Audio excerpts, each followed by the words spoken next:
আলামিন সূরা আন-নাবার শেষ তিনটা আয়াত আমাদের জন্য বলেছেন,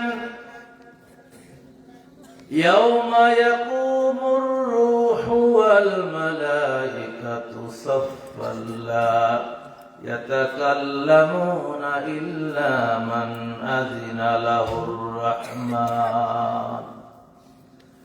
আল্লাহ রাব্বুল আলামিন বললেন, ইয়াউমা ইয়াকুমুর রূহু ওয়াল মালাইকাতু। কারণ সূরা কদরের মধ্যে আল্লাহ তাআলা রূহ শব্দকে ব্যাখ্যা করেছেন। আল্লাহ রাব্বুল আলামিন বললেন, সেদিন জিবরিল আমিনকে উঠিয়ে নেওয়া হবে। তারুজুল মালাইকাতু ওয়ার রূহু ইলাইহি ফি ইয়াউমিন কানা মিকদারুহু 50 আলফা সানা। আল্লাহু আকবার। সূরা মারিজের 4 নম্বর আয়াত হচ্ছে এটা।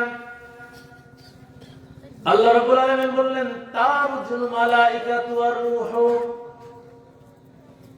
ওই দিন তারুজ করবে, মেরাজ করবে। মেরাজ শব্দের অর্থ হচ্ছে ঊর্ধ্বগমন। ইসরা শব্দের অর্থ হচ্ছে সমান্তরাল ভ্রমণ। রাসূলুল্লাহ সাল্লাল্লাহু আলাইহি ওয়াসাল্লাম মক্কা থেকে বাইতুল আকসা পর্যন্ত যে ভ্রমণ করেছিলেন, সূরা বনী ইসরাইল আল্লাহ রাব্বুল আলামিন শুরু করলেন যেভাবে, সুবহানাল্লাযী আসরা বিআবদিহি লাইলাম মিনাল মাসজিদিল হারাম ইলাল মাসজিদিল আকসা। আল্লাহু আকবার। আল্লাহ রাব্বুল আলামিন বলেন, সকল প্রকার দুর্বলতা অক্ষমতায় মুক্ত তিনি। তার নাম কি? জোরে বলতে হবে, তার নাম কি? সকল প্রকার দুর্বলতা অক্ষমতা থেকে যিনি মুক্ত তিনি হচ্ছেন আল্লাহ। তিনি কে? সুবহান। এইজন্য আল্লাহর আরেকটা গুণবাচক নাম হচ্ছে সুবহান। সুবহান কার গুণবাচক নাম? আল্লাহ। এর অর্থ হচ্ছে সমস্ত দুর্বলতা অক্ষমতা থেকে মুক্ত যিনি, তিনি তার বান্দাকে রাতের একটা অংশে মসজিদে হারাম থেকে মসজিদে আকসা পর্যন্ত ভ্রমণ করিয়েছেন। বলেন সুবহানাল্লাহ। বারাকনা হাওলাহু। এবং এর চতুর্পাশ সমস্ত এলাকাকে আল্লাহ রাব্বুল আলামিন বরকতপূর্ণ করে দিয়েছেন। বলেন সুবহানাল্লাহ। এই সমান্তরাল সফরকে বলা হয় ইসরা। আবার বাইতুল আকসা থেকে আল্লাহ রাব্বুল আলামিন রাসূলকে মেরাজ করালেন, আরশে আজিমে নিয়ে গেলেন, জান্নাত জাহান্নাম দেখালেন। এই যে ঊর্ধ্বগমন, এটাকে বলা হয় মেরাজ। এটাকে কি বলা হয়? আরবি তিনটা শব্দ, আরশ, আইন, র, জিম। আল্লাহ রাব্বুল আলামিন সূরা মারিজের 4 নম্বর আয়াতে বললেন, তারুজুল মালাইকাতু ওয়ার রূহু ইলাইহি ফি ইয়াউমিন কানা মিকদারুহু 50 আলফা সানা। আল্লাহু আকবার। আল্লাহ তাআলা ফেরেশতাদেরকে উঠিয়ে নেবেন এবং রূহ জিবরিল আমিনকে আল্লাহ তাআলা উঠিয়ে নেবেন আসমানে। ওই দিন উঠিয়ে নেবেন যেদিনের স্থায়িত্ব হবে পৃথিবীতে। আল্লাহ কোরআন বলছেন, সেই কিয়ামত দিবসের স্থায়িত্ব হবে 1 বছর নয়, 2 বছর নয়, 100 বছর নয়। আল্লাহর কোরআন সার্টিফাই দিচ্ছেন, সেটা হচ্ছে 50,000 বছর। কয় হাজার বছর? গুনে দেখেছেন কয়দিন? গুনতে পারবে? এখন চিন্তা করে দেখেন, ওই দিনটার স্থায়িত্ব হবে কতদিন? 50,000। একটুখানি খুব বিবেক দিয়ে মিলাবেন, চিন্তা করবেন। এই দুনিয়ার জীবনে আছি, আনন্দ উল্লাসে মত্ত হয়ে গেছি, দুনিয়ার ভোগ বিলাস আর আরামায়েশ আমাদের কেমন করে আচ্ছন্ন করে ফেলেছে। আমরা আখিরাতকে ভুলে গেছি, আল্লাহর কোরআনকে ভুলে গেছি, রাসূলুল্লাহর সুন্নাহকে ভুলে গেছি। আমরা দুনিয়ার আরাম আয়েশ নিয়ে আজকে আমরা বিভোর হয়ে পড়ে আছি। দুনিয়া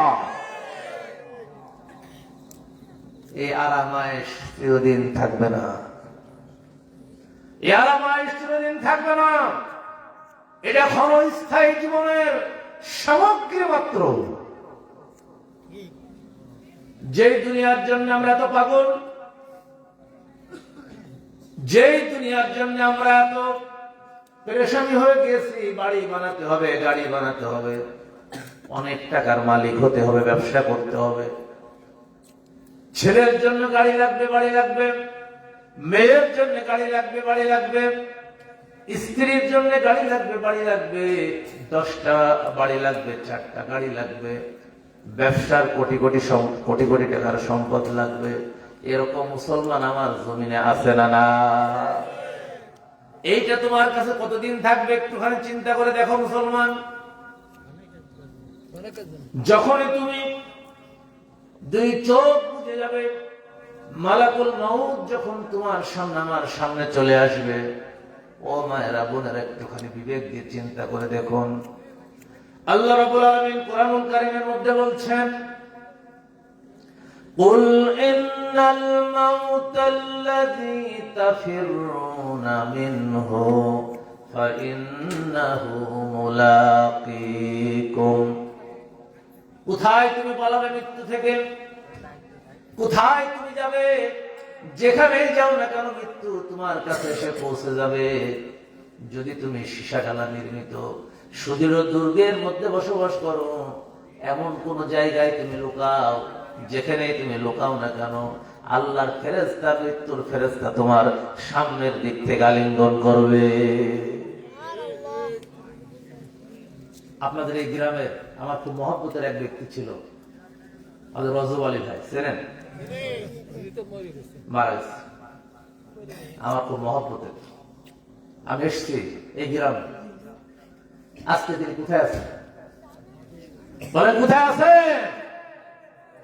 আজ থেকে 50 বছর পরে আমার আপনার অবস্থান কোথায় হবে একটুখানি বিবেক দিয়ে চিন্তা করে দেখো। দুনিয়ায় ক্ষমতা লাগবে, দুনিয়ায় মাতব্বরি লাগবে, মসজিদ কমিটির সভাপতি হওয়া লাগবে, গ্রামের মাতব্বর হওয়া লাগবে। কত অহংকার, কত ক্ষমতা তোমার, মৃত্যুর সাথে সাথে তোমার আমার ক্ষমতা সব মাটির সাথে মিশে যাবে, কিছুই থাকবে না। কিছু থাকবে? কিছুই থাকবে। 3টা জিনিস থাকবে। ধরে বলেন কয়টা? আমার কথা না, বিশ্বনবী বলেছেন, ইযা মাতাল ইনসানু ইনকাতা আনহু আমালুহু ইল্লা মিন সালাসা। মানুষ যখন মারা যায়, মৃত্যুর সাথে সাথে তার সমস্ত আমলের দরজা বন্ধ হয়ে যায়। আপনার গাড়ি, আপনার বাড়ি, আপনার ঘর, আপনার সন্তান সন্ততি, 100 বিঘে জমি আছে, 50 বিঘে জমি আছে, ওই জমিন তোমার আমার আর নাই, সব দুনিয়ায় পড়ে থাকবে। 3 টুকরো সাদা কাফনের কাপড় নিয়ে মাটির তলায় যেতে হবে, এছাড়া তো কোনো রাস্তা নাই। আল্লাহ নবী বললেন, মৃত্যুবরণ করার সাথে সাথে মানুষের সব আমলের দরজা বন্ধ হয়ে যায়, 3টা দরজা মাত্র খোলা থাকে। যদি তুমি সদকায়ে জারিয়ার কাজ করে থাকো, এমন কল্যাণমূলক তুমি কাজ করেছ যে কাজের মাধ্যমে মানুষ উপকৃত হয়েছে, মানুষ লাভবান হয়েছে, তোমার জন্য যদি দোয়া নাও করে, আল্লাহর কুদরত বলছেন, আল্লাহ নবী বলছেন, আপনার আমার আমলনামায় ওই ব্যক্তি যে ভালো কাজ করেছে, ওই ভালো কাজের সওয়াব তার আমলনামায় যেমনি ভাবে লেখা হবে, আমার আপনার আমলনামায় ভালো আমলটা লেখা হবে। আও ইলমুন আনতাফা বিহি, এমন ইলম যে ইলম তুমি দিয়েছো, ওই ইলমের মাধ্যমে মানুষ উপকৃত হয়েছে। তুমি কিছু কোরআনের হাফেজ বানিয়েছো। এই যে আজকে মাদ্রাসা 2টা ছাত্রকে কোরআনের হাফেজ হিসেবে হিফজ শেষ করেছে, পাগড়ি পরিয়েছি। এই হাফেজ বানানোর ক্ষেত্রে যারা সহযোগিতা করেছে, যারা তাদেরকে তৈরি করেছে, এই হাফেজ যতদিন পৃথিবীতে বেঁচে থাকবে, যতদিন তারা ভালো আমল করবে, ওই আমলের একটা অংশ তাকে যার হাফেজ বানিয়েছে তার আমল নামায় লিখে দেবেন কে? বলেন, কে লিখে দেবে?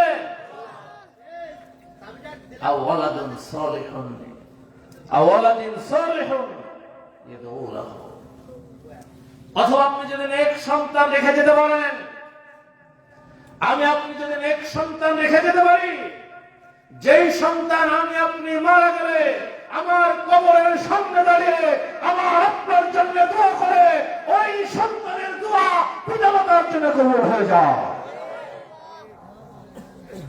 এখন কয়টা রাখতে পারছে একটু চিন্তা করে দেখেন। তিনটা কথা বলেছে, কয়টা? সাদাকাতিন জারিয়াতিন আও ইলমুন ইনতাফা বিহি আও ওয়ালাদুন সালিহুন ইয়াদউ লাহু। তিনটা। সাদকা জারিয়া, এমন ইলম যে ইলমের মাধ্যমে মানুষ উপকৃত হয়েছে, আর এমন সন্তান আমি রেখে গেছি যে সন্তান আমার আপনার জন্য দোয়া করে। এই তিনটা আমল ছাড়া আপনার সমস্ত দরজা কে বন্ধ করে দেবে?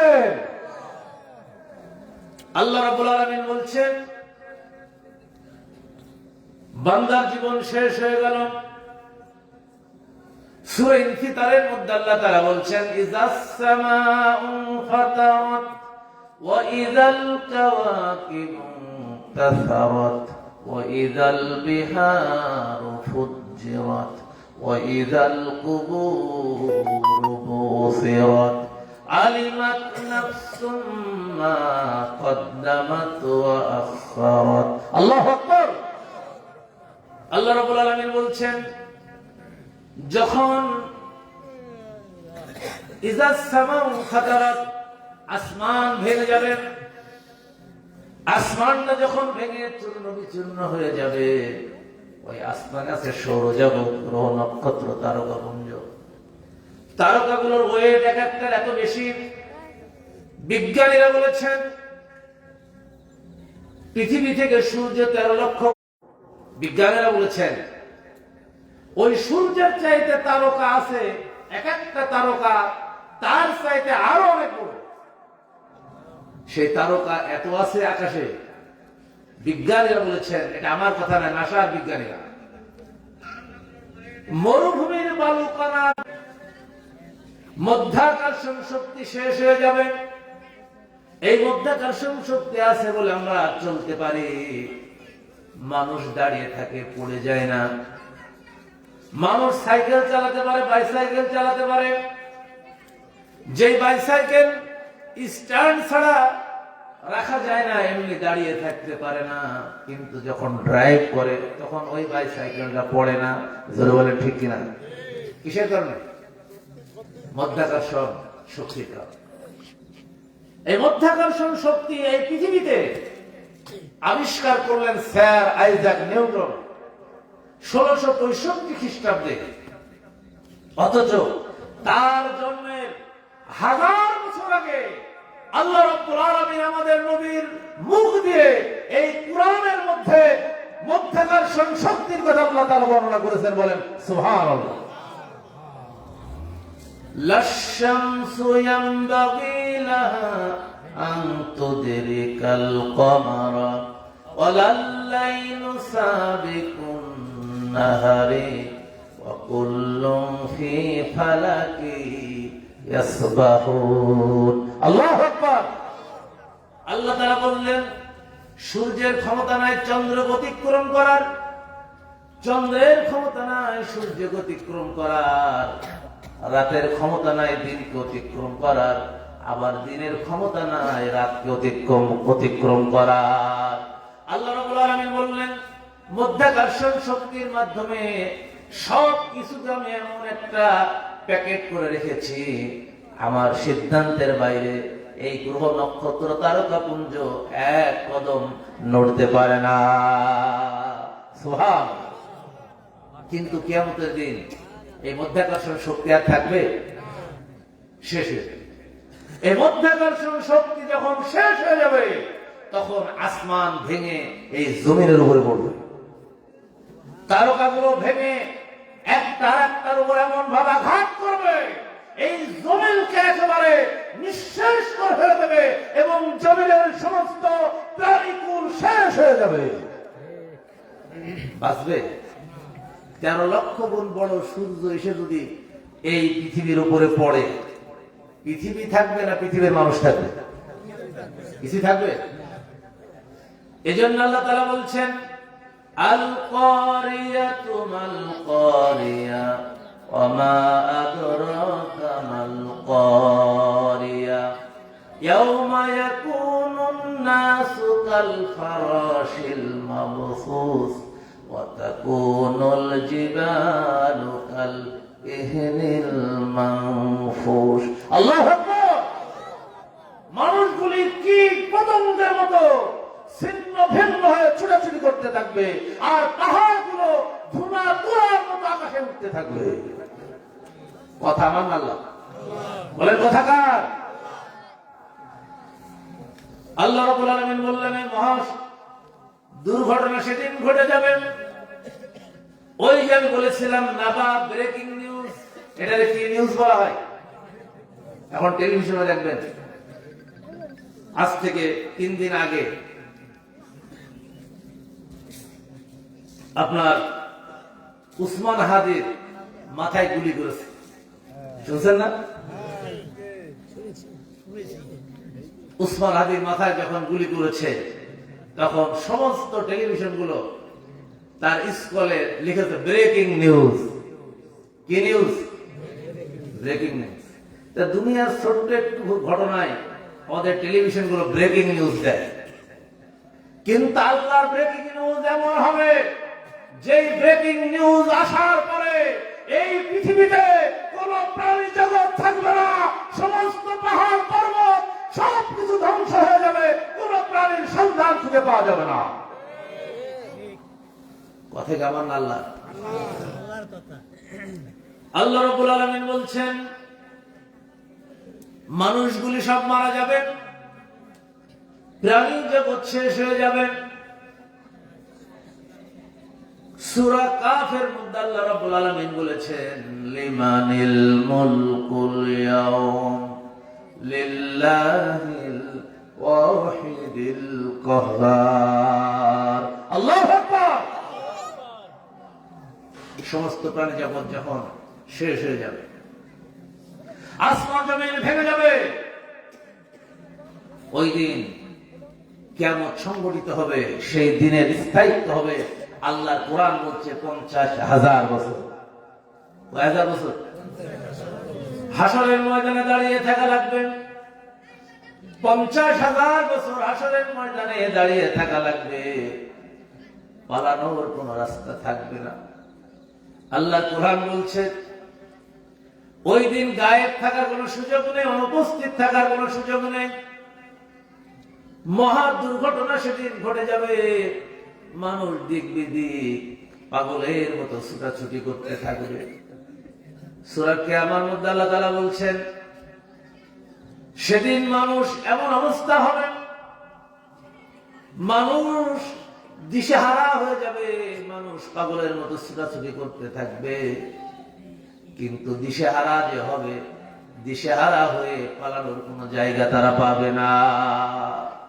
আল্লাহর সান্নিধ্য ছাড়া, আল্লাহর কাছে ছাড়া পালানোর কোন জায়গা কেউ খুঁজে পাবে না।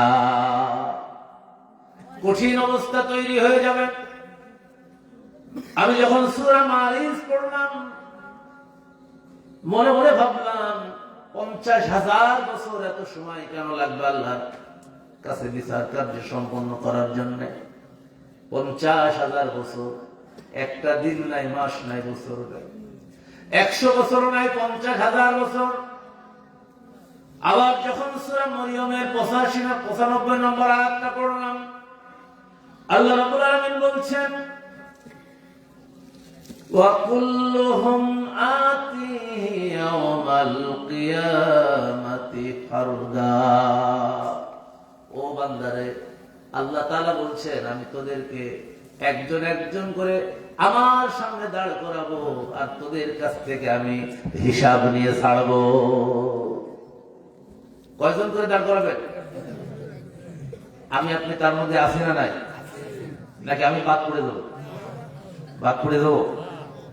একটুখানি চিন্তা করে দেখেন, 50,000 বছর দাঁড়িয়ে থাকা লাগবে এবং আল্লাহর সামনে একজন একজন করে প্রত্যেকটা বনি আদমকে আল্লাহ তাআলা উঠাবেন, প্রত্যেকের কাছ থেকে আল্লাহ তাআলা হিসাব নেবে।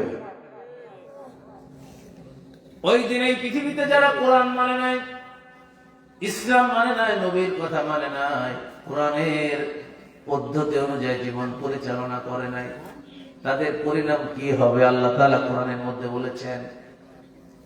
আমি যে আয়াতটি তেলাওয়াত করেছি, ইয়াউমা ইয়াকুমুর রূহু ওয়াল মালায়েকাতু সাফফান লা ইয়াতাকাল্লামুনা ইল্লা মান আযিনা লাহুর রহমান ওয়া ক্বালা সাওয়াবা। সেদিন আল্লাহর ফেরেশতারা সারিবদ্ধভাবে দাঁড়াবে। একটুখানি মনোযোগ দিয়ে শুনুন, হৃদয় একটু কল্পনার মধ্যে নিয়ে আসুন।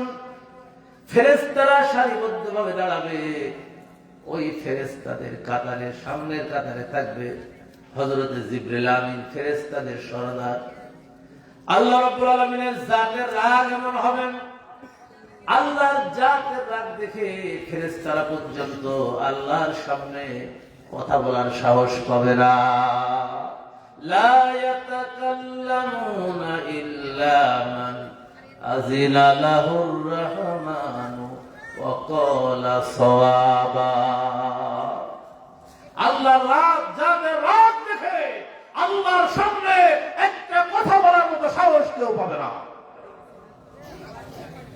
কথাকে বুঝাইতে পারছি? পরিবেশ কেমন হবে একটু চিন্তা করুন। কোরআন মানবা না, রাসূলুল্লাহর সুন্নাহ মানবা না, নামাজ পড়বা না, রোজা রাখবা না, যাকাত দিবা না, ইসলামের পক্ষে থাকবে না, কোরআনের পক্ষে থাকবে না, আলেম ওলামাদের পক্ষে থাকবে না, মাদ্রাসার পক্ষে থাকবে না, আদালতে আখিরাতে আল্লাহর সামনে কঠিন শাস্তির সম্মুখীন হওয়া লাগবে। পালানোর রাস্তা থাকবে? বলেন, পালানোর রাস্তা থাকবে? পালানোর রাস্তা। আল্লাহ রাব্বুল আলামিন বলছেন, ওই দিন যখন হাজির হয়ে যাবে, কিয়ামতের মাঠ যখন হাজির হয়ে যাবে, সম্মানিত ভাইরা আমার, বন্ধুরা আমার, দুনিয়ার জীবনে যারা কোরআন মানে নাই, রাসূলুল্লাহর সুন্নাহ মানে নাই, ইসলাম মানে নাই, ভালো কাজের দিকে থাকে নাই, আলেমদের পক্ষে থাকে নাই, ইসলামের পক্ষে থাকে নাই, তাদের পরিণাম কি হবে? আল্লাহ কোরআন বলছে, ওয়ালাউ তারা ইয উকিফু আলান নার ক্বালু ফাকালু ইয়া লাইতানা নুরাদ্দু ওয়া লা নুকাযযিবা বিআয়াতি রাব্বিনা ওয়া নাকুনা মিনাল মুমিনিন। মুমিনরা সেদিন কাফেররা, তাদের পরিণাম কি হবে আল্লাহ তাআলা বলছেন, ও আমার নবী, ওই সময় যদি তুমি দেখতে, ওই অবস্থা যদি দেখতে, যখন কাফেরদেরকে আগুনের কিনারে দাঁড় করানো হবে। কোথায় দাঁড় করানো হবে? আগুনের কিনারে দাঁড় করানো হবে। আগুনের লেলিহান শিখা দেখে কাফেররা তখন বলবে, ফাকালু ইয়া লাইতানা, হায় আফসোস, হায় আফসোস, নুরাদ্দু ওয়ালা নুকাযযিবা বিআয়াতি রাব্বিনা। আবার যদি আমরা ফিরে যেতাম, দুনিয়া যদি আবার আসতে পারতাম, ফিরে আসতে পারতাম, আমরা আর কোরআনকে মিথ্যা প্রতিপন্ন করতাম না, এই কোরআনের উপরে আমরা ঈমান আনতাম, কোরআনকে মেনে চলতাম। আল্লাহ রাব্বুল আলামিন তাদের জবাব দিয়ে দিলেন, বাল বাদালাহুম মা কানু ইখফুনা মিন ক্বাবলু ওয়ালাউ রুদ্দু লাদু লিমা নুহু আনহু। আল্লাহ তাআলা বললেন, ও নবী শোনো, ওই কাফেররা জাহান্নামের কিনারে দাঁড়িয়ে দাঁড়িয়ে যে কথাগুলি বলবে, আমি যদি আবার তাদেরকে দুনিয়ায় পাঠাই, আবার যদি দুনিয়ায় তাদেরকে আমি পাঠাই, তারা কখনো যে কথাগুলি তারা বলছে কোরআনের পথে ফিরে আসবে, ইসলামের পথে ফিরে আসবে, কোরআন থেকে আমল করবে। আল্লাহ তাআলা বলছেন, নবী শোনো, এই কাফেররা আবার যদি আমি দুনিয়ায় পাঠাই, দুনিয়ায় যাওয়ার পরে আবার তারা সেই অন্যায় কাজগুলি করবে, শয়তানের পক্ষেই থাকবে, আমার পথে তারা আসবে না, তারা মুমিন হবে না, তারা যা বলছে এইটার বিপরীত কাজ তারা করবে। কথা কি বোঝা গেছে? অর্থাৎ যারা কাফের, যারা শয়তান, বদমাশ, বিপদ দেখলে তারা নিজেদের ভুলগুলো স্বীকার করে, আবার বিপদ থেকে মুক্ত হওয়ার পরে আবার তারা জালেম হিসেবে তারা পৃথিবীতে আবির্ভূত হয়। তাদের আফসোসের কথা আসলে কি সঠিক? এগুলো লোক দেখানো, মন ভুলানো। আসলে তারা ফিরে আসবে। তাদের পরিণাম কি হবে আল্লাহ তাআলা বলছেন, ইয়াউমা ইয়ারাউনাল মালাইকাতা লা বুশরা ইয়াউমাইযিনিল মুজরিমিন ওয়া ইয়াকুলুনা হিজরাম মাহজুরা ওয়া কাদিমনা ইলা মা আমিলু মিন আমালিন ফাজআলনাহু হাবাআম মানসুরা।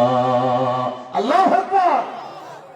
আল্লাহ রাব্বুল আলামিন বলছেন, সেদিন তোমরা দেখবে যখন তাদের মৃত্যুর সময় আসবে, এই কাফেররা যারা কোরআন মানে না, ইসলাম মানে না, ইসলামের পক্ষে থাকে নাই, সত্যের পক্ষে থাকে নাই, নামাজীদের পক্ষে থাকে নাই, কোরআন দিয়ে যারা রাষ্ট্র চালাইতে যা চায় তাদের পক্ষে যারা থাকে নাই, যারা রাসূলুল্লাহর সুন্নাহ দিয়ে জীবন পরিচালনা করতে চায়, সমাজ পরিচালনা করতে চায়, তাদের পক্ষে যারা থাকে নাই, আল্লাহর কোরআন বলছে যখন তাদের মওত হবে তখন তোমরা দেখবে ফেরেশতাদের পক্ষ থেকে কোনো সুসংবাদ তারা পাবে না। মৃত্যুর সময় ফেরেশতাদের পক্ষ থেকে কোনো সুসংবাদ তারা পাবে। ফেরেশতারা তাদের জান কবজ করার সময় তাদের রক্তের ভিতর থেকে, শিরার ভিতর থেকে রূহটা টেনে ছিঁড়ে বের করে নিয়ে যাবে। জোরে বলে ঠিক কিনা?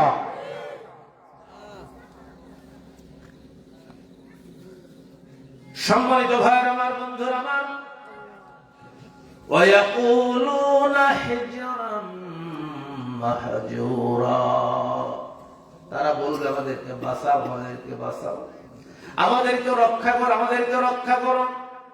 আল্লাহ রাব্বুল আলামিন বললেন, ওয়া কাদিমনা ইলা মা আমিলু মিন আমালিন ফাজআলনাহু হাবাআম মানসুরা।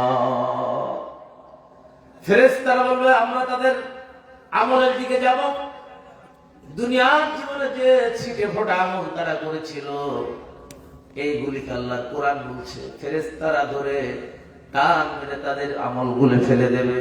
কারণ দুনিয়ার বুকে যত আমল করেছিল তারা ভালো আমল করে নাই, সব আমল করেছিল খারাপ আমল। এদের আমলগুলো ভালো না খারাপ? বলে এদের আমলগুলো ভালো না খারাপ? এদের আমলগুলো ভালো নাই, এরা হচ্ছে খারাপ আমল করছে। কারণ এরা আখিরাত অস্বীকার করেছে। এরা আখিরাতকে কি করেছে? অস্বীকার করেছে।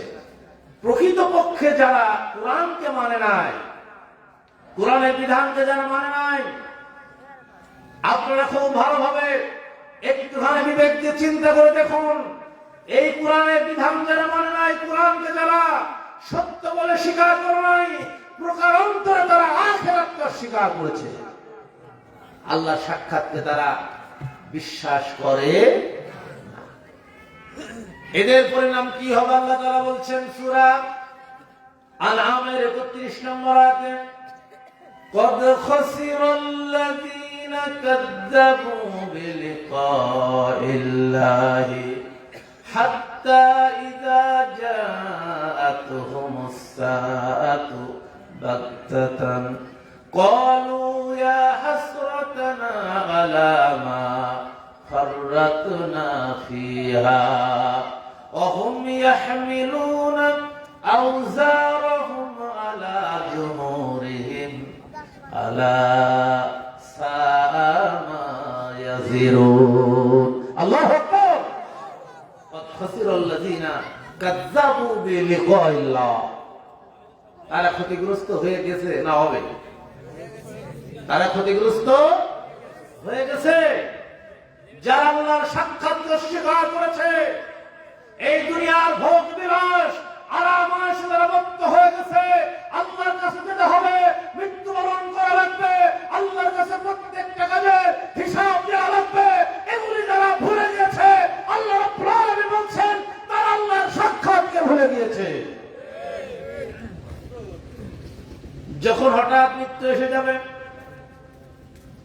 মৃত্যুর ফেরেশতা এসে যখন তার জানটা কবজ করে নেবে, ওই সময় সে বলবে ক্বালু ইয়া হাসরাতানা আলা মা ফাররাতনা ফিহা, হায় আফসোস, হায় আফসোস, কি সর্বনষ্ট হয়ে গেল, আমি তো শুধরে নিতে পারলাম না, আমার জীবন তো ভালো পথে পরিচালিত করতে পারলাম না, হঠাৎ মৃত্যু এসে গেল।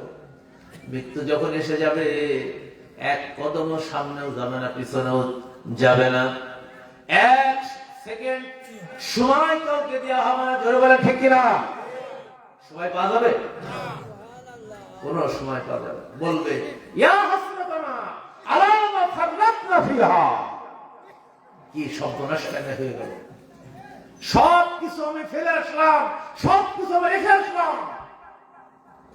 দুনিয়ার জীবনে কোরআন বিরোধী আমল করেছেন, ইসলাম বিরোধী আমল করেছে, কোরআন পড়ো নাই, নামাজ পড়ো নাই, যাকাত দাও নাই, রোজা রাখো নাই, আল্লাহ তাআলা বলবে পরিণতি কি হবে শোনো, ওয়াহুম ইয়াহমিলুনা আওজারাহুম আলা জুহুরিহিম, তাদের পিঠে পাপের বোঝা, একাধিক বোঝা তাদের পিঠে চাপিয়ে দেয়া হবে। লোক থাকবে একজন, বোঝা থাকবে অনেক বেশি। লোক থাকবে একজন, বোঝা কয়টা থাকবে? আওজার, যার আরবি গ্রামার বলছেন, আরবিতে জার শব্দের অর্থ হচ্ছে বোঝা, আর আওজার যখন বলা হয় তখন বহু বছর হয়। বহু বছর হলে তখন দুইটার অধিক হয়ে যায়। কয়টার অধিক? দুইটার অধিক, মানে তিনটার কম বোঝা তার পিঠে উঠবে না, কমপক্ষে তিনটা বোঝা তার পিঠে উঠবে। এখন সে বলবে আমি তো এত খারাপ আমল তো করি না, এত খারাপ আমল তো আমি করি না, এখানে অনেক কিছু অতিরিক্ত লেখা হয়েছে। আল্লাহ রাব্বুল আলামিন তখন তার আমলের ভিডিওটা সামনে চালিয়ে দেবে। কুরআনের মধ্যে আছে না নাই? সূরা কাহফের 49 নম্বর আয়াতে আল্লাহ তাআলা বললেন, যখন মানুষের আমলনামাটা তার সামনে চালু করে দেয়া হবে, আল্লাহ রাব্বুল আলামিন মানুষকে ইলম দিয়েছেন, বেশি না কম? বেশি? কম? সামান্য ইলম। আল্লাহ কোরআন বলছে আমা উতিতুম মিনাল ইলমি ইল্লা কলিলা, আমি মানুষকে অতি সামান্য, খুব সামান্য জ্ঞান দান করেছি। কার কথা? আমাদের জ্ঞান কম না বেশি? কত কম! যদি আল্লাহর জ্ঞানের সাথে যদি আমরা মিলাই, তাহলে লক্ষ কোটি কোটি কোটি কোটি এত জ্ঞানের চাইতেও আমাদের জ্ঞান একটা ক্ষুদ্র, একটা বালু কণার চাইতেও ক্ষুদ্র। জোরে বলে ঠিক কিনা? মানুষের এই ছোট্ট ইলম, এত কম জ্ঞান, সেই জ্ঞানের বহরে মানুষ রকেট আবিষ্কার করেছে। রকেট তৈরি করেছে কে? মানুষ তৈরি করছে না? রকেটে এক এলাকা থেকে আরেক এলাকা মানুষ যায়। যখন দূরত্ব অনেক বেশি হয়, রকেটের গতি সম্পন্ন বিমান করে মানুষ এক এলাকা থেকে আরেক এলাকা যায়। আবার আমেরিকার নাসার বিজ্ঞানীরা মঙ্গল গ্রহে একটা অভিযান পরিচালনা করলো যে সেইখানে প্রাণের সন্ধান আছে কিনা, মানুষ আছে কিনা, কোন প্রাণী আছে কিনা, এইটা জানার জন্য একটা অভিযান পরিচালনা করলো, একটা যান পাঠালো, সেটার নাম আছে পাথফাইন্ডার। সেই পাথফাইন্ডার যখন মঙ্গল গ্রহে পৌঁছালো, মঙ্গল গ্রহে পৌঁছানোর পরে ওই পাথফাইন্ডারে একটা চাকা বিকল হয়ে গেল, একটা চাকা কি হয়ে গেল, নষ্ট হয়ে গেল। এখন আমেরিকার নাসার বিজ্ঞানীরা চিন্তা করলো এই পাথফাইন্ডারকে আবার কিভাবে পৃথিবীতে আনা যায়। এই লক্ষ কোটি কোটি মাইল দূরের সেই পাথফাইন্ডার, সেই মহাকাশ যানের চাকাকে তারা ওই মহাকাশ গবেষণা কেন্দ্র আমেরিকার নাসায় বসে তারা সেই চাকাকে সচল করে অভিযান পরিচালনা করে আবার এই পৃথিবীতে তারা ফিরিয়ে আনলো। জ্ঞান কতটুকু বলেন, জ্ঞান কতটুকু? সামান্য।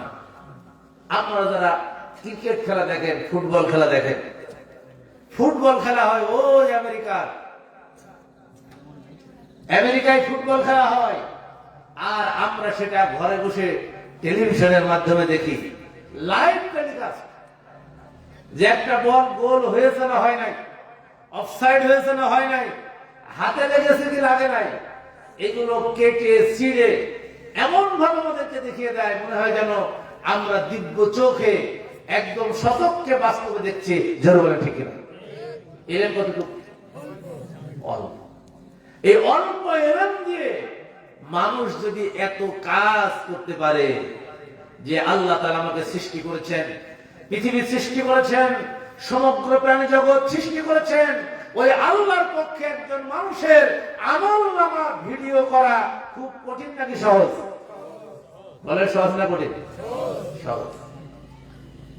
মানুষ যখন অস্বীকার করবে আল্লাহ তো খারাপ কাজ তো আমি করি নাই, সঙ্গে সঙ্গে আল্লাহ রব্বুল আলামিন বান্দার সামনে তার জীবনের ভিডিও চিত্রটা চালু করে দেবেন। ভিডিওটা শুরু হয়ে যাবে। কোথায় আমরা কি করেছি, কার মাল আমি অন্যায় ভাবে আত্মসাৎ করেছি, কার ঘরে আমি চুরি করেছি, কার টাকা আমি অন্যায় ভাবে নিয়েছি, সব কিছু চোখের সামনে হাজির হয়ে যাবে। জোরে বলেন ঠিক কিনা? এটা যখন মানুষ দেখবেন, মানুষ আশ্চর্য হয়ে যাবে আর বলবেন, মালি হাযাল কিতাব লা ইউগাদিরু সগীরাতাও ওয়ালা কাবীরা ইল্লা আহসাহা। আল্লাহু আকবার। মানুষ হতভম্ব হয়ে যাবে আর বলবে, আল্লাহ, আমরা ছোট বড় যত গুনাহ করেছি, আমরা গোপনে যে গুনাহ করেছি, প্রকাশ্যে যে গুনাহ করেছি, ছোট বড় সব কিছু আমাদের আমলনামায় লেখা আছে। বলেন আল্লাহু আকবার। পালানোর রাস্তা আছে? বলেন পালানোর রাস্তা আছে? এজন্য আমাদের ওই আখিরাতের নিয়ে চিন্তা করা দরকার। আল্লাহ রাসূল বলেছেন, আল কাইয়িস মান দানা নাফসাহু ওয়া আমিলা লিমা বাদাল মাউত। আল্লাহ নবী বললেন, সবচেয়ে বুদ্ধিমান ওই ব্যক্তি, সবচেয়ে বুদ্ধিমান ওই ব্যক্তি যে নিজের নফসকে কন্ট্রোল করেছে। কারণ নফস সবসময় চায় খারাপ কাজটা করার জন্য। জোরে বলেন ঠিক কিনা? নফস খারাপ কাজ করার জন্য সবসময় উদ্গ্রীব থাকে। আল্লাহ নবী বললেন, ওই ব্যক্তি বুদ্ধিমান যে নফসকে কন্ট্রোল করেছে আর মৃত্যু পরবর্তী ওই আখিরাত নিয়ে আমল করেছে, আখিরাতের আমলকে ভারী করার জন্য আমল করেছে, ওই ব্যক্তি সবচেয়ে বড় বুদ্ধিমান। ওয়াল আজিজু মান আদবা নাফসাহু হাওয়া সুম্মা তামান্না আলাল্লাহ। আর ওই ব্যক্তি সবচেয়ে হতভাগ্য, সবচেয়ে বোকা, সবচেয়ে হতভাগ্য যে ব্যক্তি নফসের গোলাম হয়ে গেছে। নফস যা চায় সে তাই করে, আবার আশা করে বসে থাকে জান্নাত তো একদিন আমি পাবই।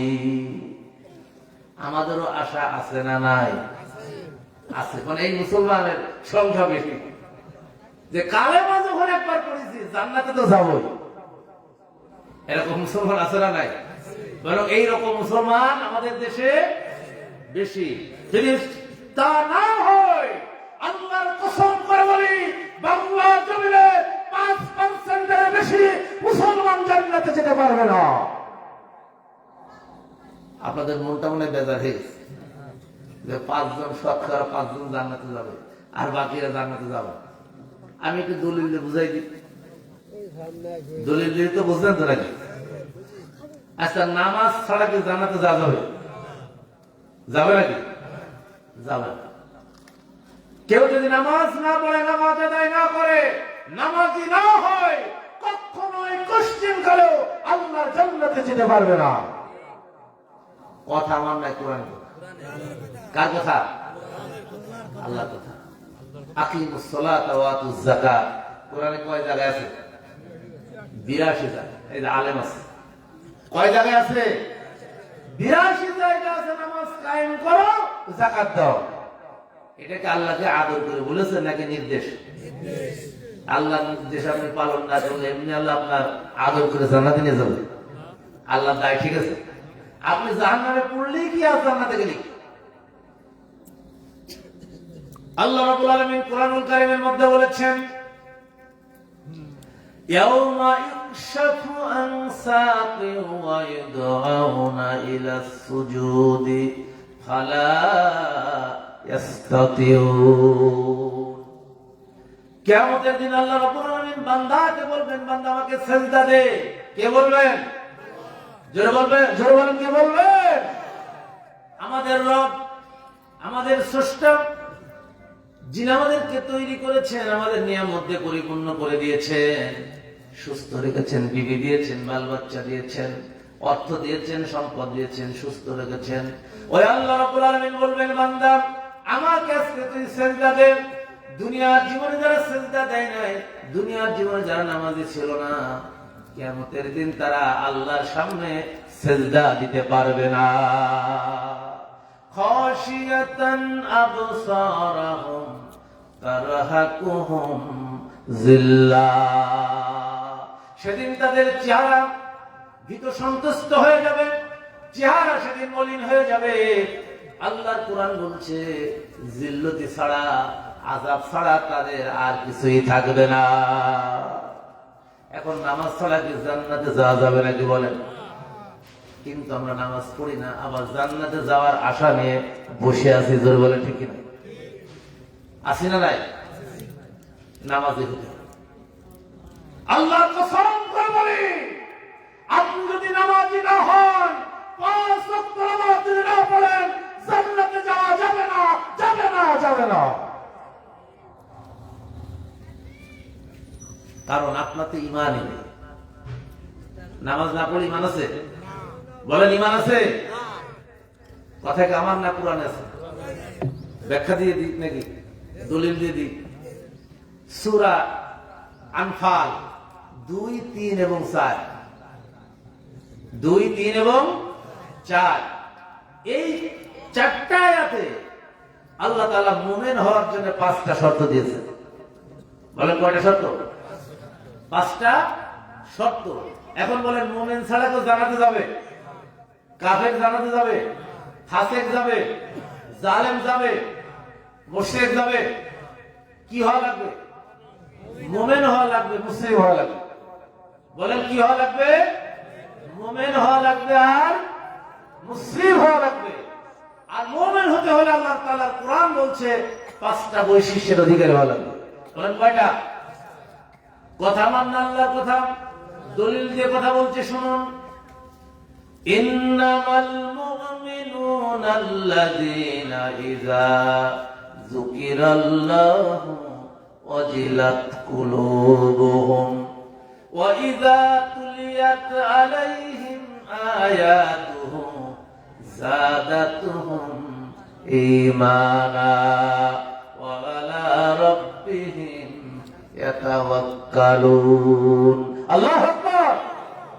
আল্লাহ তাআলা বলছেন, এই কোরআন বলছেন, মুমিন তো তারা যখন আল্লাহর স্মরণ হয়, আল্লাহর কথা যখন স্মরণ হয়, আল্লাহর কথা স্মরণ হলে অন্তরটা ভীত সন্তুষ্ট হয়। 2 নম্বর, যখন কোরআন তেলাওয়াত শুনে, কোরআনের আলোচনা শুনে, তাফসীর শুনে, কোরআনের তাফসীর শোনার সাথে সাথে ঈমানটা বেড়ে যায়। 3 নম্বর হচ্ছে, একমাত্র আল্লাহর উপরে তারা ভরসা করে। কয়টা হলো? বলেন কয়টা হলো? 1 নম্বর, আল্লাহর স্মরণ হলে কি হয়? অন্তর ভীত সন্তুষ্ট হয়। অন্তর কেঁপে উঠে। এখন আমাদের কি আল্লাহর কথা স্মরণ হলে অন্তর কাঁপে? বলেন কাঁপে? কারো কারো কাঁপে, কিন্তু সবার কাঁপে না। ইমানের মানদণ্ড শিখতে হবে, জানতে হবে। হ্যাঁ, সবার ইমান একরকম হবে না, কারণ আল্লাহ রাসূল বলেছেন ঈমানু বিদুয়া সাবিনা শুবা ফাআফযালু কাওলু লা ইলাহা ইল্লাল্লাহ আদনা বিহা ইমাতাতুল আযা আনিত তরিক। ইমানের 70টার অধিক শাখা আছে। ইমানের এই মনে আছে কথা বলেন, আমি বলেছি যে বলেছি, ঠিক আছে? ইমানের 70টার অধিক শাখা আছে। কয়টা শাখা আছে? তার মধ্যে শ্রেষ্ঠ শাখা হচ্ছে কাউলু লা ইলাহা ইল্লাল্লাহ, আল্লাহ ছাড়া কোনো ইলাহ নাই, এই কথা ঘোষণা দেয়া। এটা কি সবচাইতে বড় শাখা? কারণ এই কালেমা না পড়লে একজন মুসলমানই হতে পারে, একজন ইমানদার হতে পারে না। আদনা বিহা ইমাতাতুল আযা আনিত তরিক। আর সবচাইতে ছোট শাখা হচ্ছে রাস্তা থেকে কষ্টদায়ক বস্তু সরিয়ে ফেলা। রাস্তা থেকে কি সরিয়ে ফেলা? রাস্তা দিয়ে হেঁটে যাচ্ছেন, দেখলেন একটা ইট রাস্তায় এমন ভাবে পড়ে আছে, আরেকজন ভাই কষ্ট পেতে পারে। আপনি যদি ইটটাকে যদি রাস্তা থেকে সরিয়ে ফেলেন, যেটার মধ্যে মানুষ কষ্ট পেতে পারে, বুঝতে হবে আপনার মধ্যে ঈমান আছে। আর যদি আপনি ওইটা না সরান, বুঝতে হবে আপনার মধ্যে কি নাই? ঈমান না। এগুলো আমি গাঁজা খেলে গল্প বলছি নাকি হাদিস থেকে বলছি? হাদিস থেকে। অর্থাৎ আমাদেরকে মনে রাখতে হবে ঈমানের অনেকগুলো শাখা প্রশাখা আছে। অথচ আল্লাহ কুরআন বলে দিয়েছেন, আল্লাহ তাআলা বলেছেন 5টা বৈশিষ্ট্য যদি না থাকে তাহলে ওই ব্যক্তি ঈমানদারই হতে পারবে না। 1 নম্বর, আল্লাহর কথা শুনলে অন্তর কি হবে? ভীত সন্তুষ্ট হবে। আমাদের সকলের আল্লাহর ভয়ে অন্তর কাঁপে না, ভীত সন্তুষ্ট হয় না। তাহলে কি আমাদের ঈমান নাই? প্রশ্ন আসতে পারে না নাকি পারে না? তাহলে কি আমাদের ঈমান নাই?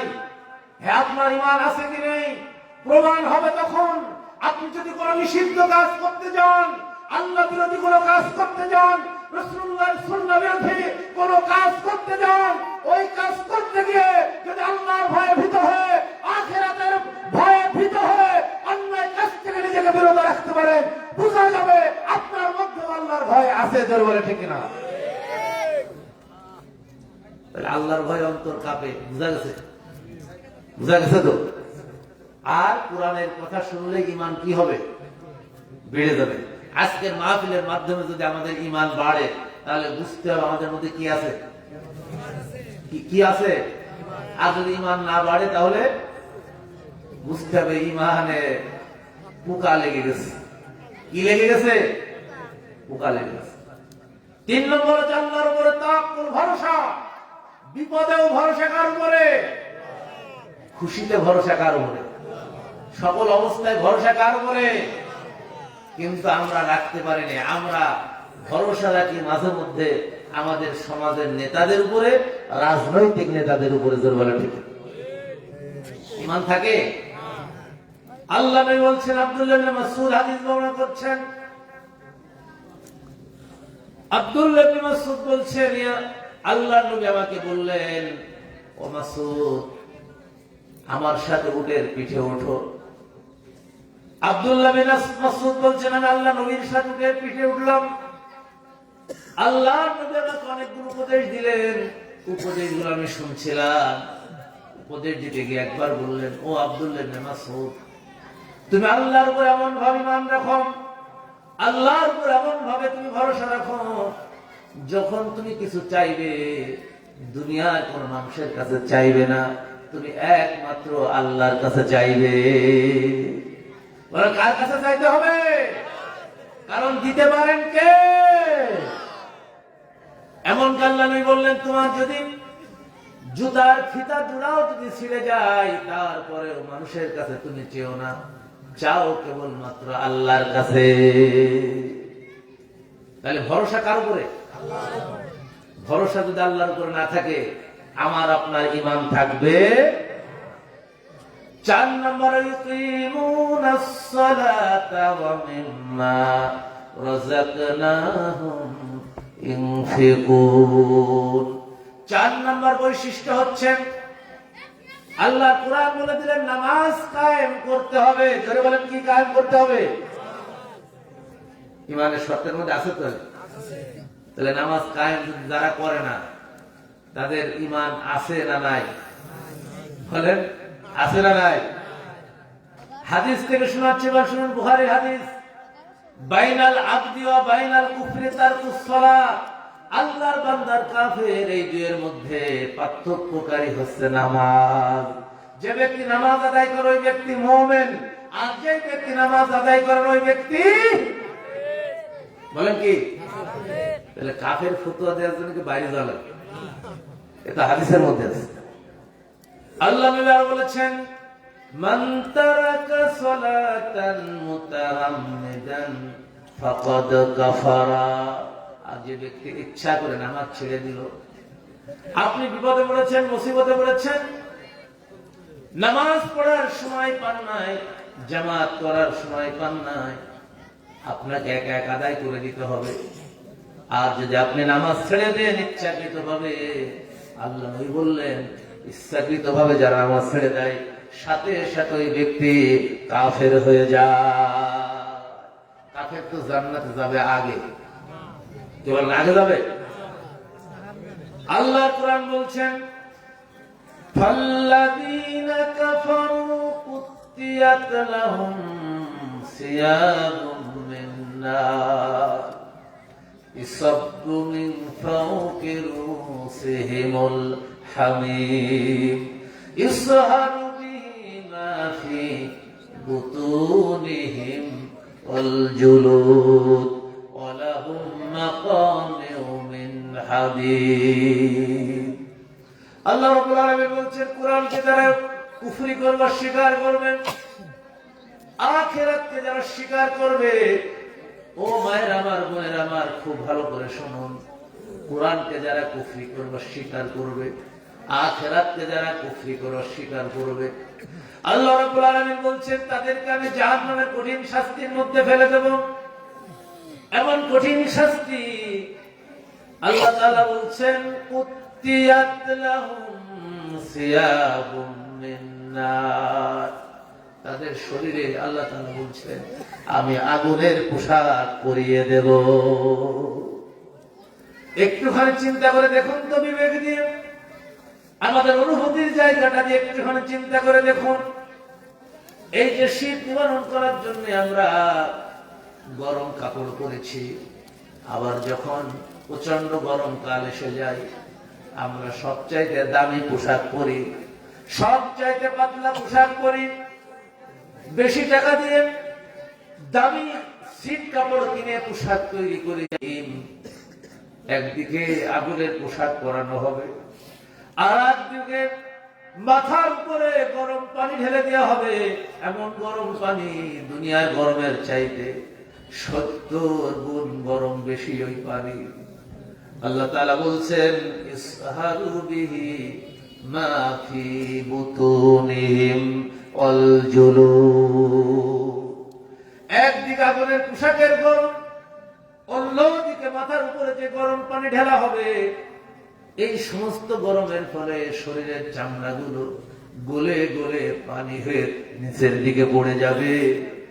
কোরআন বলছে দেখুন, আর পেটের মধ্যে যা আছে নাড়ি ভুড়ি সবগুলো গলে গলে পানি হয়ে পিছনের দরজা দিয়ে বের হয়ে যাবে, ভোগ করতে পারে।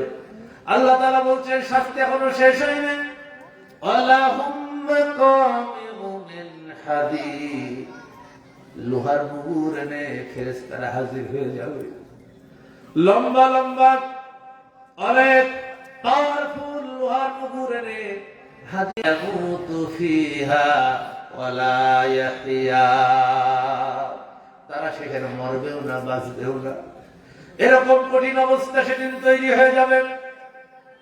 আল্লাহ রাব্বুল আলামিন বলছেন সূরা মুলকের 10 নম্বর আয়াতে, কুল্লামা উলকিয়া ফিহা ফাউজুন সাআলাহুম খাযানাতুহা আলাম ইয়াতিকুম নাযীর।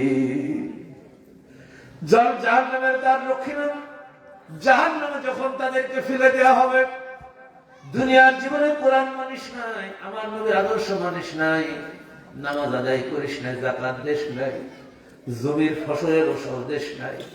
ওই যে তোর বাড়ির কাছে একটা মাদ্রাসা ছিল, হাফেজ তো বাচ্চারা পড়তো, মাদ্রাসায় তুই সহযোগিতা করিস নাই। আল্লাহ রাব্বুল আলামিন সব বান্দাকে স্মরণ করিয়ে দেবে, সব স্মরণ করিয়ে দিয়ে যখন জাহান্নামের মধ্যে তাদেরকে নিক্ষেপ করা হবে, জাহান্নামের দ্বাররক্ষীরা বলবে আলাম ইয়াতিকুম নাযীর, কেন আসলি তোরা আজকে জাহান্নামে? কারণ ফেরেশতারা তো জাহান্নামের আযাব সম্পর্কে জানে। কেন আসলি তোরা জাহান্নামে? দুনিয়ার কেউ কি তোদেরকে ভয় দেখায় নাই? তোদের কাছে কি নবী রাসূল আসে নাই? তোদের কাছে কি কোনো ভীতি প্রদর্শকদের আসে নাই? তোদের কাছে কি কোনো আলেম আসে নাই? জাহান্নামের ভয় কি তোদের দেখাই নাই? ক্বালু বালা ক্বাদ জাআনা নাযীরুন ফাকাযযাবনা ওয়া কুলনা মা নাযালাল্লাহু মিন শাই।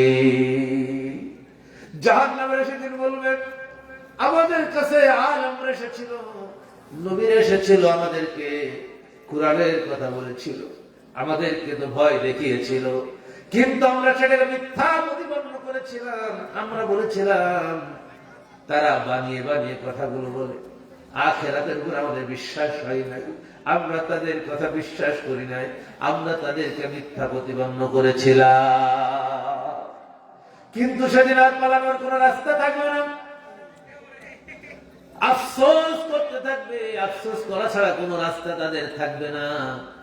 কারণ বাম হাতে তাদের আমলনামা চলে এসেছে, ডান হাতে আমলনামা পাই নাই, আমলনামা দিয়েছে আল্লাহ তাআলা বাম হাতে। আল্লাহর কোরআন বলছে وَأَمَّا مَنْ أُوتِيَ كِتَابَهُ بِشِمَالِهِ فَيَقُولُ يَا لَيْتَنِي لَمْ أُوتَ كِتَابِيَهْ وَلَمْ أَدْرِ مَا حِسَابِيَهْ يَا لَيْتَهَا كَانَتِ الْقَاضِيَةَ مَا أَغْنَى عَنِّي مَالِيَهْ هَلَكَ عَنِّي سُلْطَانِيَهْ। কিয়ামতের দিন যখন বাম হাতে আমলনামা দেওয়া হবে, বাম হাতে আমলনামা দেওয়া হবে কাদের? যারা দুনিয়ায় কোরআনের পক্ষে থাকে নাই, ইসলামের পক্ষে থাকে নাই, নবীর পক্ষে থাকে নাই, সততার পক্ষে থাকে নাই, ইনসাফের পক্ষে থাকে নাই, সত্যপন্থীদের সাথে থাকে নাই, আলেমদের সাথে থাকে নাই, যারা দুনিয়ায় যারা ডানপন্থীদের সাথে ছিল না, আল্লাহ তাআলা কিয়ামতের দিন তাদের বাম হাতে আমলনামা দেবে।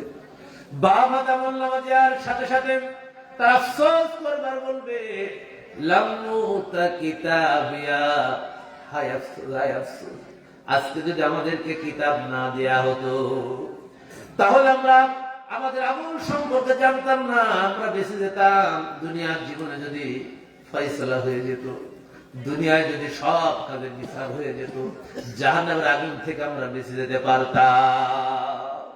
কিন্তু সেদিন কোনো আফসোস কাজে লাগবে না। আল্লাহ কোরআন বলছে, খুব মনোযোগ দিয়ে শুনুন, দুনিয়ার জীবনে যারা অর্থনৈতিক ক্ষেত্রে হালাল হারাম মানে নাই, অন্যায় ভাবে মালিক ছিল, এমপি ছিল, মন্ত্রী ছিল, এমপি মন্ত্রী হয়ে মানুষের উপরে জুলুম করেছিল, মানুষকে কষ্ট দিয়েছিল, ওই লোকগুলি আল্লাহর কাছে ধরা খেয়ে যাবে। আল্লাহর পাকড়াও যখন তাদেরকে শুরু করে দেবে, ফেরেশতারা যখন তাদেরকে পাকড়াও করার জন্য জোরে বলতে হবে কথা কম, একাত্ম করে দিই ভাইরা। এজন্য জাহান্নাম থেকে যদি বাঁচতে হয় আমাদেরকে কোরআনের কাছে আসতে হবে। বলেন কার কাছে আসতে হবে? বলেন কার কাছে আসতে হবে? কোরআনের কাছে আসতে রাজি আছেন তো? কি বলেন, আসতে রাজি আছেন তো? একান্ত প্রিয় ভাই, আমি খুব বেশি আলোচনা করব না, প্রায় 12টা বেজে গেছে। আমি বোঝানোর চেষ্টা করেছি কোরআন দিয়ে আপনাদেরকে, আমি সহ আসলে দুনিয়ার জীবন আমাদের খুবই ক্ষণস্থায়ী। এই জীবনের পরিসমাপ্তি ঘটে যাবে, সেটা কখন, কোন মুহূর্তে, কোন সময়, তার কোনো নিশ্চয়তা আছে? কোনো নিশ্চয়তা নেই। এই জন্যে আমরা যেহেতু মুসলিম হিসেবে নিজেদের নামটা লিখাতে পেরেছি আল্লাহর খাতায়, জন্মগত ভাবে হোক আর যেভাবে হোক, আমরা মুসলিম নাকি মুসলিম না? বলেন মুসলিম নাকি মুসলিম না? আমরা মুসলিম, তবে আমরা নামে মুসলিম, এখনো কাজে মুসলিম হতে পারি না। কাজে মুসলিম হতে হবে হযরত ইব্রাহিম আলাইহিস সালামের মতো।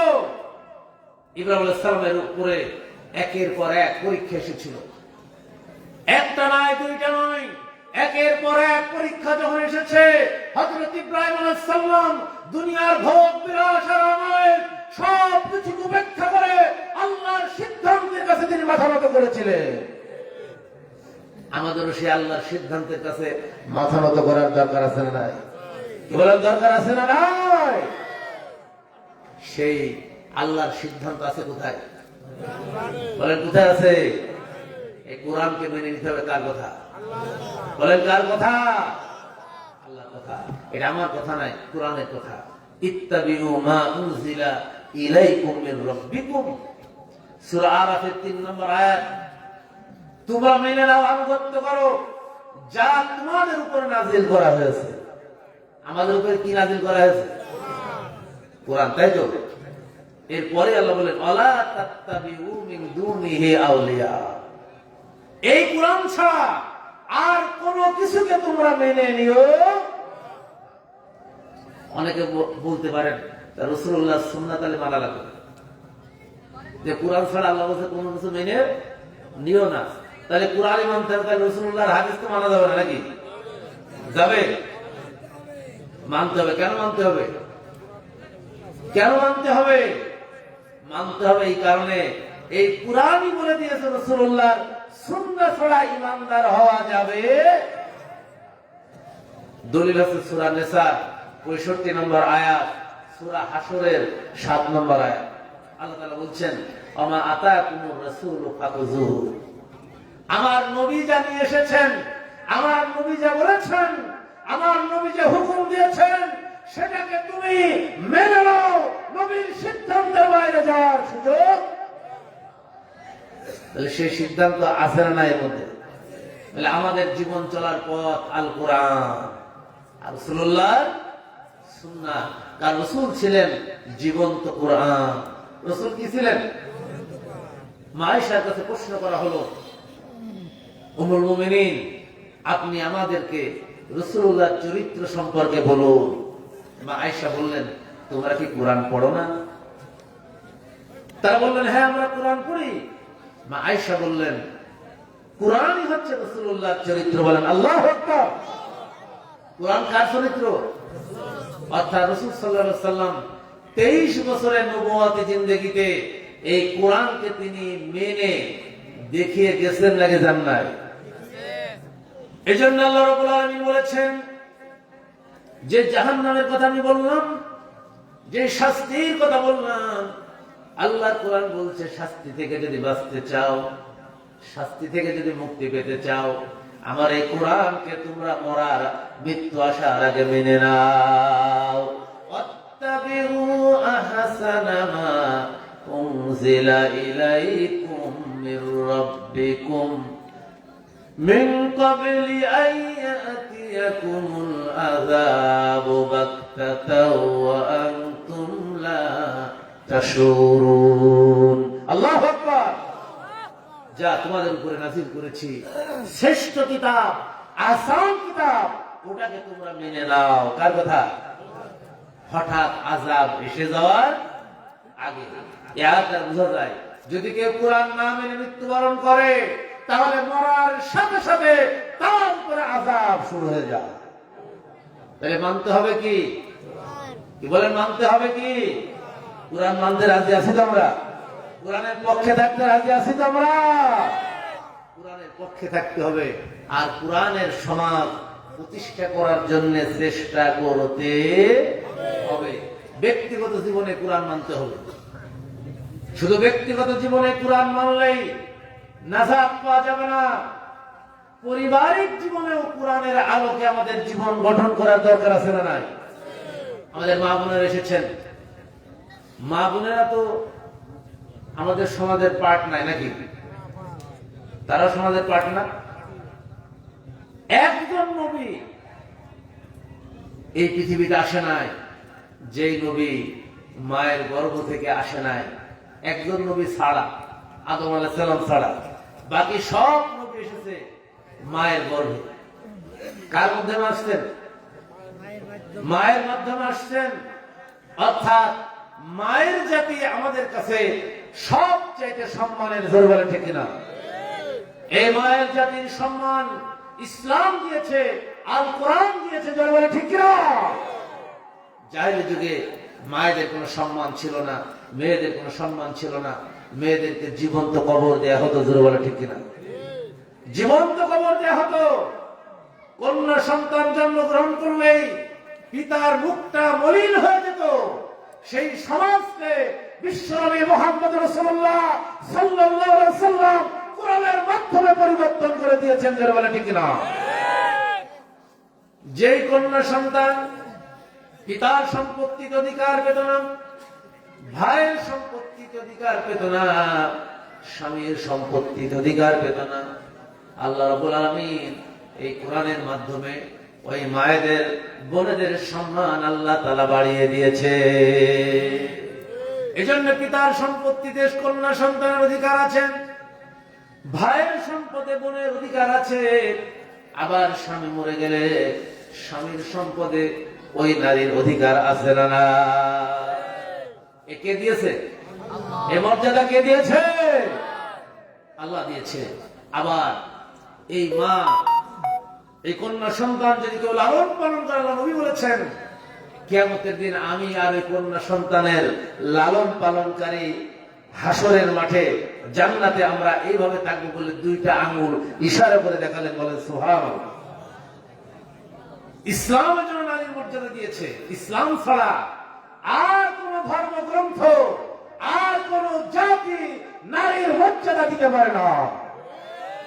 অথচ বাংলার জমিনে কিছু প্রগতিশীল ব্যক্তি বোরখা পরলে নারীর সম্মান নাকি নষ্ট হয়, নারীর মর্যাদা নাকি কমে যায়, এই বলে আল কোরআনের বিরোধিতা করে তারা। যারা বলে ঠিক না,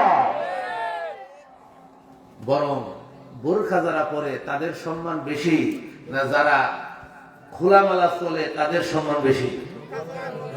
যারা বোরখা পরে আল্লাহ তাআলা ইসলাম পালন করার কারণে সমাজে তাদের মর্যাদা বাড়িয়ে দেন। যে বলে ঠিক কিনা? আপনি সমাজে দেখবেন, মার্কেটে যাবেন, দেখবেন যারা আলখেল্লা পরে, যারা পর্দা ছাড়া যায়, তরুণ যুবকরা তাদের দিকে তাকিয়ে থাকে, থাকে না?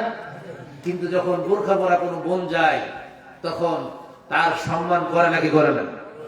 সম্মান করে। কারণ তুমি কোরআন মেনেছো, তুমি পর্দা করার মাধ্যমে আল কোরআনের বিধান মেনেছো, এজন্য আল্লাহ রাব্বুল আলামিন তোমার মর্যাদা বাড়িয়ে দিয়েছেন। বলেন সুবহানাল্লাহ। আর তুমি কোরআন মানো নাই, কোরআনের বিরুদ্ধাচরণ করেছো, যে কারণে আল্লাহ রাব্বুল আলামিন তোমার সম্মানকে বিনষ্ট করে দিয়েছে। এজন্য পর্দা করা ফরজ নাকি নফল? পর্দা তো শুধু নারীরাই করবে নাকি? পুরুষদের তো পর্দা নাই। পুরুষদের পর্দা আছে? পুরুষদের পর্দা আগে করা লাগবে। কোরআনে যেখানে পর্দার বর্ণনা দিয়েছেন, আগে কি নারীর কথা বলেছেন না পুরুষের কথা? আগে পুরুষের কথা বলেছেন। সূরা আন-নূরের 30 নম্বর আয়াতে আল্লাহ তাআলা বলছেন, কুল্লিল মুমিনিনা ইয়াগুদ্দু মিন আবসারিহি। হে নবী, তুমি মুমিন পুরুষদেরকে বলে দাও তারা যাতে তাদের চক্ষুকে নিম্নগামী করে এবং তাদের লজ্জাস্থানকে হেফাজত করে। কথা কার? পুরুষ না মহিলা? পুরুষ। রাস্তাতে একটা মেয়ে হেঁটে যাচ্ছে, আপনি তার দিকে তাকাবেন না।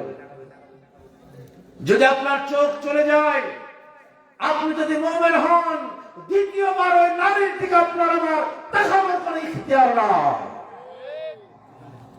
ইমানের পরিচয়, আপনার চোখ হঠাৎ চলে গেছে, একজন বোনের দিকে, একজন মায়ের দিকে।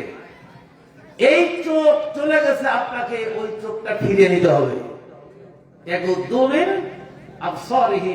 দ্বিতীয়বার যদি আপনি তাকান, আল্লাহ রাসূল বলেছেন এই দৃষ্টিটা হচ্ছে শয়তানের দৃষ্টি। পুরুষদের মানা দরকার নাই তো? না আছে? এবার আছে না নাই? আছে। আবার আমাদের বোনেরাও এরকম আছে, নিজেদের শরীর দেখানোর জন্য সাজ সজ্জা করে রাস্তায় বেরোয়। আছে না নাই? এগুলোকে বলা হয় দায়ুস। এদেরকে কি বলা হয়? আল্লাহ রাসূল বলেছেন আদ-দায়ুস লা ইয়াদখুলুল জান্নাহ। এই দায়ুস, বেপরদা, বেহায়াপনা কোন নারী কখনোই আল্লাহর জান্নাতে যেতে পারবে না।